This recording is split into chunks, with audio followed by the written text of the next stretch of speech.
الله الرحمن الرحيم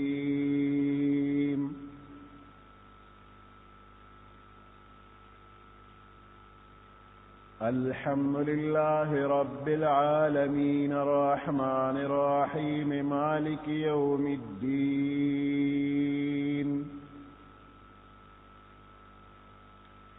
إياك نعبد وإياك نستعين اهدنا الصراط المستقيم صراط الذين أنعمت عليهم غير المغضوب عليهم ولا الضالين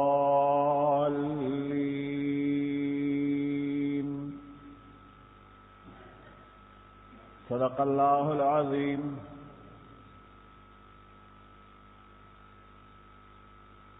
سورة فاتحة و آيات ندي او یو رکوع ده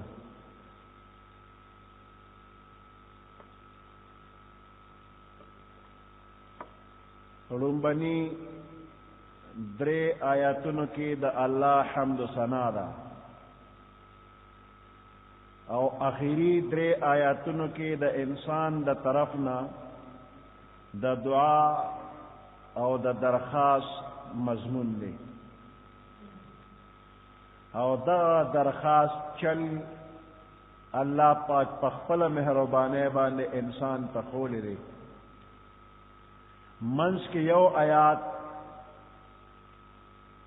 مشترک دی صحیح سره حمد و ثنا ده او صحیح سره د دعا ده ابو هريره رضی الله تعالی عنہ فرمائی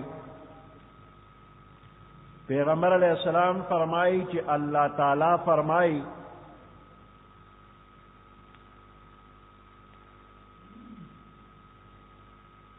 منز زما او زما د بنده تر منځه په دوو حصو کې تقسیم شوی دی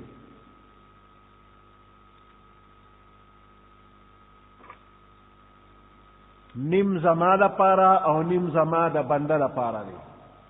مول نه مراد سورۃ فاتحه را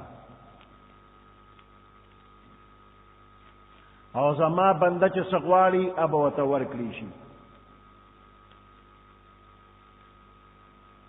بیا پیغمبر علیہ السلام فرمایي چې کله بنده وایي چې الحمدلله رب العالمین نو الله پاک فرمایي چې زما بنده زما حمد وایي او چې کله بنده وایي چې الرحمن الرحیم نو الله پاک فرمایي زما بنده زما تعریف او ثنا بیان کړه سبحان ربك رب العزة عما يصفون وسلام على المرسلين والحمد لله رب العالمين اللهم ربنا آتنا في الدنيا حسنة وفي الآخرة حسنة وقنا عذاب النار وأدخلنا الجنة مع الأبرار يا عزيز يا غفار برحمتك